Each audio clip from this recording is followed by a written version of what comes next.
Have unanimously welcomed yesterday's Constitutional Court ruling, which found that the National Assembly failed to hold President Jacob Zuma to account for his failure to uphold the Constitution in the Nkandla matter.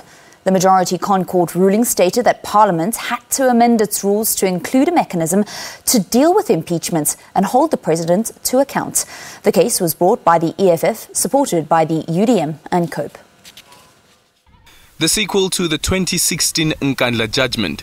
That ruling led to the President paying back 7.8 million rand of the 268 million used to upgrade his homestead. Similarly, the Constitutional Court has found again that Parliament failed in its oversight duties.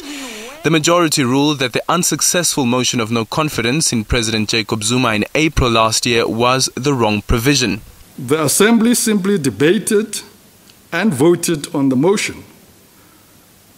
It did not satisfy itself that the violation of the Constitution on which the motion was based was of the kind contemplated in the section.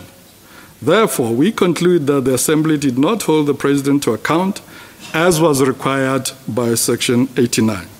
We look forward to the National Assembly reconvening very soon to actually develop the necessary rules and hold the President accountable. He must come and give evidence. The EFF also sought to have the Parliament institute an ad hoc committee, but the court found it's not the right system and left it up to Parliament to amend its rules and establish a mechanism that deals with the impeachment of a president.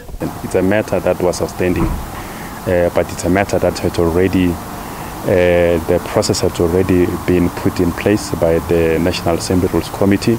So with this judgment today, it means that Parliament will have to finalize swiftly that process.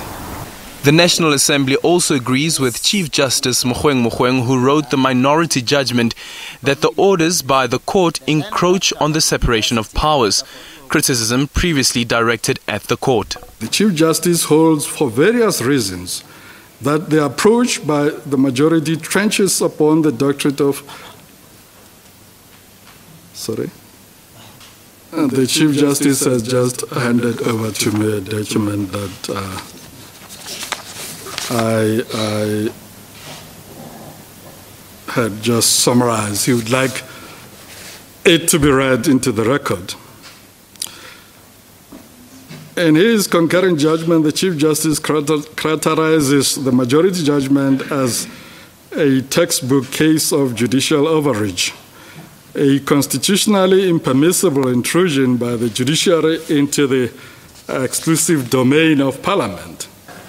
Aldrin St. Pierre, SABC News, Johannesburg.